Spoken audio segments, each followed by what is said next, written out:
Hazar, kızım. Yaşanın, yaşanın. Durumu çok kötü.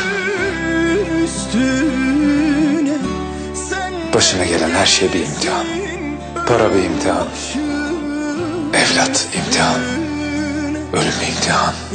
Hayat baştan başa bir imtihan.